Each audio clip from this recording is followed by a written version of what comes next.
You're the healer of the group. The rest of the party has always treated you like you're made of glass. You were content to stay out of their way and let them do their thing. Until they all got downed, leaving you the only one standing. That's when you show them how deadly healing magic can be. Run. Varys, you need to get out of here. Don't worry about us and run. The words came from the bloodied and broken jaw of the party leader, Greer. Varys could respect the man's dedication to his job.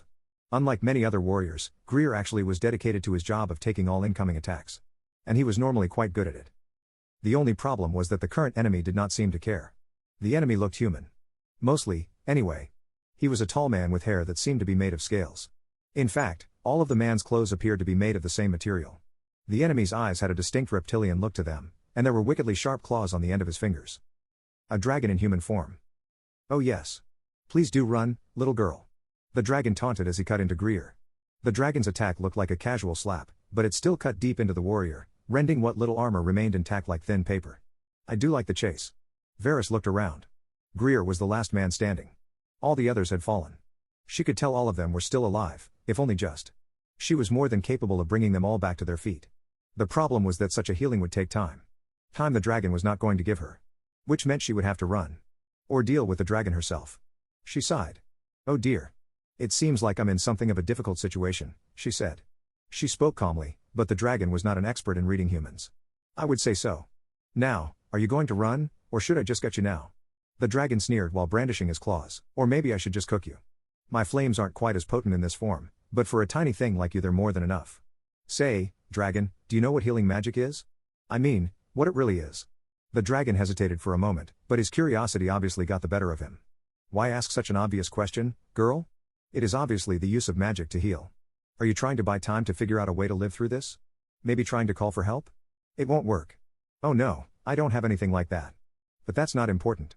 Your answer is, mostly right, if a bit simplistic.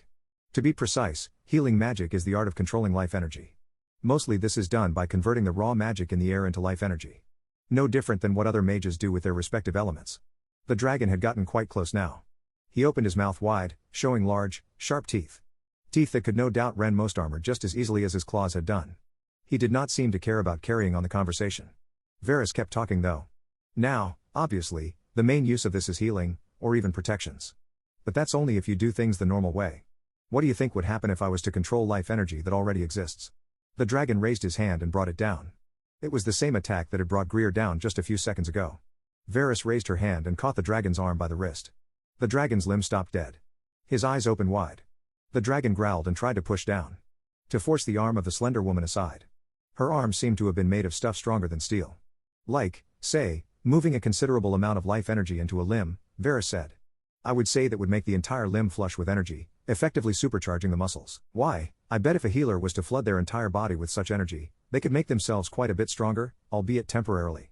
Smoke curled around the dragon's mouth. You are beginning to annoy me, woman. Well then you had best work on that temper. How about you have a seat? Her free hand shot out and smashed into the dragon's chest.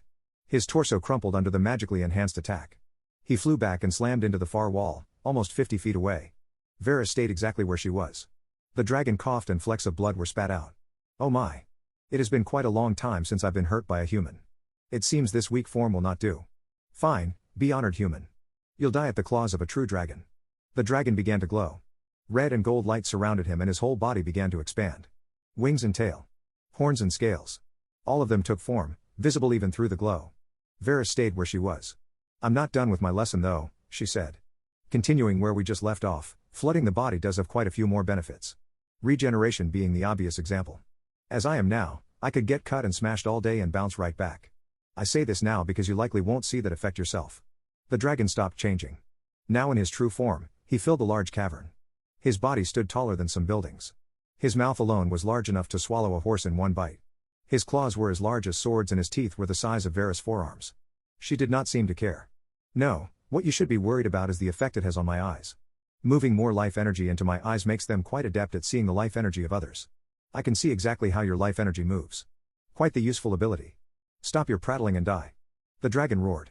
Had Varys not been as boosted as she was, that would likely have ruptured her eardrums. As it was simply quite loud. The dragon attacked. He raised a claw, likely to show that his true might would be enough to crush even a magically enhanced Varys with ease. Now, funny thing about energy of any kind. There's a technique, An advanced technique, I admit, that allows a mage to control any energy they see.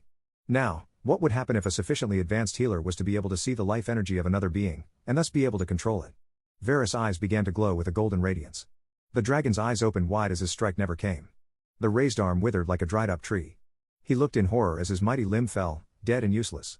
Varys could imagine what the dragon was feeling. Actually, she could see it. And she could not quite hide her grin.